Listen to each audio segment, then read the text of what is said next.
কবি আল্লামা ইকবাল ভারতবর্ষের আজাদী আন্দোলনে ব্রিটিশ সরকার যখন বলল, কবি আল্লামা ইকবাল তোমার কবিতা পড়ে লক্ষ লক্ষ মুসলমান ইমানি আন্দোলন করে, তোমার কবিতা পড়ে লক্ষ লক্ষ মুসলমান জিহাদি আন্দোলন করে, তোমার কাছে রাস্তা দুইটা, একটা হচ্ছে ফাঁসির মঞ্চে যেতে হবে, নতুবা তুমি এ দেশ ত্যাগ করে চলে যাও।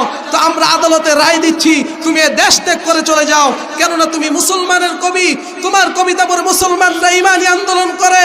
কবি আল্লামা ইকবাল ফাঁসির মঞ্চে দাঁড়িয়ে বলেছিলেন, আরব হামারা, চীন হামারা, হিন্দুস্তান হামারা, মুসলিম হয় হাম, কতন হয় সারে জাহা হামারা। এই ইংরেজের দালাল জজ, তুমি জেনে রাখো আমি মুসলমান। আমি যদি আরব দেশে চলে যাই, আরবের জমিনের মালিক আমার আল্লাহ, আমি আরব দেশে গিয়ে আল্লাহর কথা বলবো। আমি যদি চীনেও চলে যাই, চীনের জমিনের মালিক আমার আল্লাহ, আমি চীন দেশে গিয়ে আল্লাহর কথা বলবো। আমি হিন্দুস্তানে গিয়ে আল্লাহর কথা বলবো। আমি মুসলমান, আমার মুখ কেউ বন্ধ করতে পারবে না। কথা ঠিক না বেঠিক ভাইয়ারা আমার? আমরা সেই মুসলমান। এই জন্য মুসলমানকে ইমানি বলে বলিয়ান হতে হবে।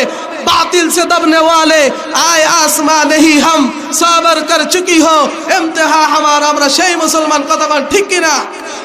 এই আসমান সাক্ষী দিয়েছে, এই জমিন সাক্ষী দিয়েছে, মুসলমানরা কোরআনের জন্য, দ্বীনের হেফাজতের জন্য রক্ত দিয়েছে, গর্দান দিয়েছে, তবু বাতিলের কাছে মাথা নত করে নাই। কথা ঠিক না বেঠিক ভাইয়ারা আমার?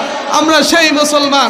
এখন যদি মুসলমানের ঘরে জন্ম হয়ে, বাঘের ঘরে জন্ম হয়ে যদি কও আমি ছাগল, তাহলে তো মোটা ছাগলের কথা খাওয়ান লাগবে। এটাই তো স্বাভাবিক। কথা ঠিক।